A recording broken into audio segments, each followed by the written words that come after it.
Good morning, Wednesday the 9th, I believe it is, of March. Going to try to make some sense of these markets, gold, silver, oil. We're going to start with that. I'm going to look at some Forex markets in some later videos today.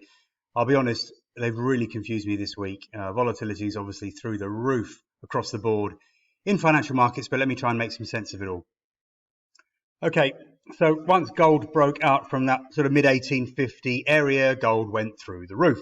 Obviously helped a lot by some higher inflation numbers, although I don't think gold was particularly reacting to the inflation numbers. But of course now commodities are just going through the roof with the war in the Ukraine, and gold really benefiting from that as a safe haven.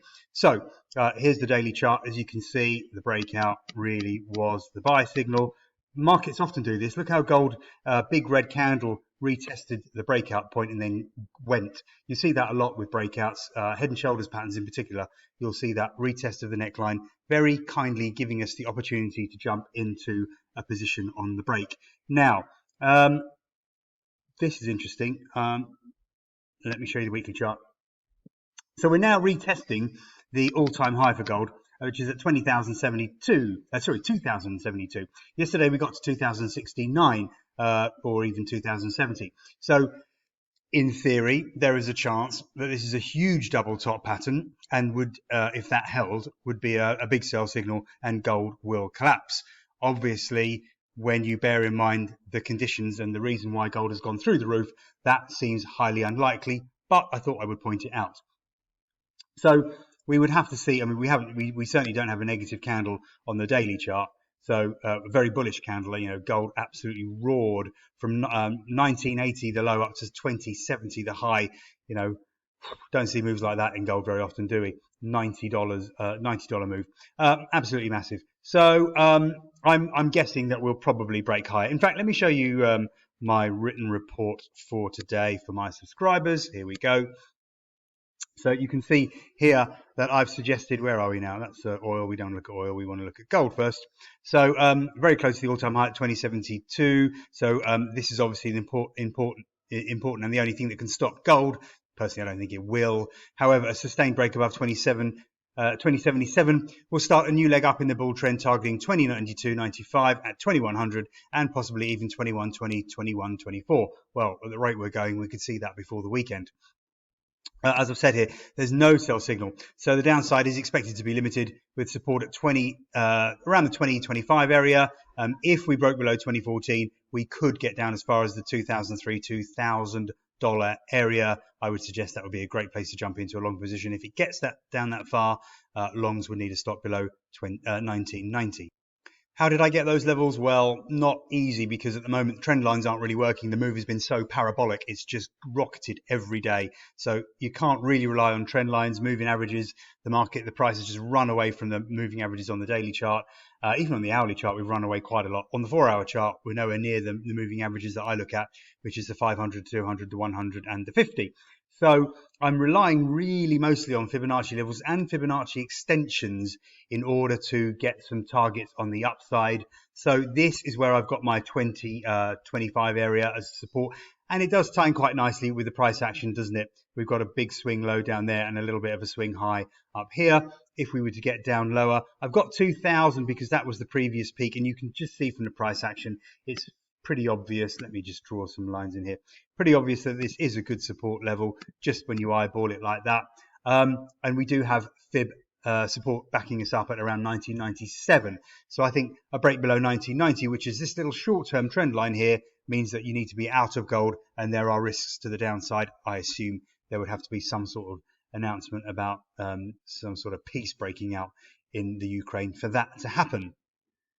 Silver here on the weekly chart at the bottom, as you can see, pushing up, not rocketing in the same way that gold has been rocketing, and certainly nowhere near the all-time high for silver, but still, the outlook's pretty positive. I won't waste too much time on that. I will put the full analysis down below in the description box in case you want to read through that and look at my support and resistance levels. Now, needless to say, crude absolutely rocketing. Where have we gone from this week? This month, in fact, and we're only 9 days into the month.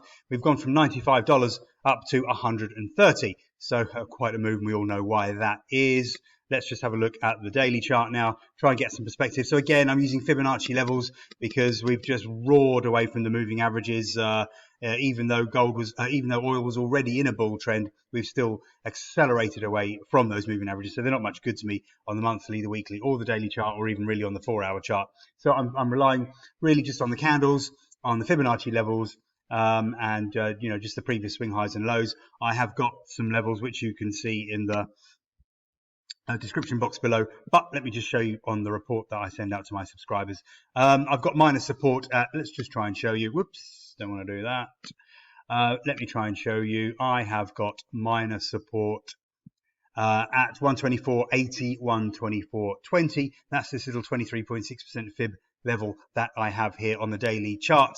And again, this is going to be more of a more important level because we've got a confluence of fib levels here where two of them overlap bang on at around 121.00, 120.50. If we were to fall that far, we've actually got a bit of an open and two opening levels around there as well, which is quite interesting. Now, if we were to see a severe sell-off in oil, and it's not out of the question because we didn't manage to break that 130.50 area yesterday. We had that high the day before, even with this oil embargo, this oil ban from the US and the UK, and perhaps some other nations, we still didn't manage to beat that. So there is a chance we could dip down as far as 118.00, 117.50, or even the biggest level of the day, really, 115.00, 114.00. If we get down there, that is a big support level. Who knows? Not out of the question. I'm getting my upside targets. Let me put that back because the 130.50 level is actually a big fib extension level. So I don't really look to fib extension levels for resistance, really just as targets. You don't really want to be selling into a very strong bull trend purely because we have a Fibonacci extension level. But I have put it in as a resistance just to make you aware that we are stalling there. I've said shorts are very risky, high risk in the bull trend. If we continue higher, we are likely to eventually. I mean, I would imagine we are with all that's going on in Eastern Europe. These are the targets: 132.90 up to 133.10, and then 138.00 up to 139.00. Yes, we could really get that far. Okay, that's it for me for these three commodity markets. I'm going to move on to some Forex markets, so get ready for those. Please like, share, and subscribe. If you subscribe, you'll get a notification for when my videos are released. And any comments in the comments box would be gratefully appreciated. I do try to answer as quickly as possible.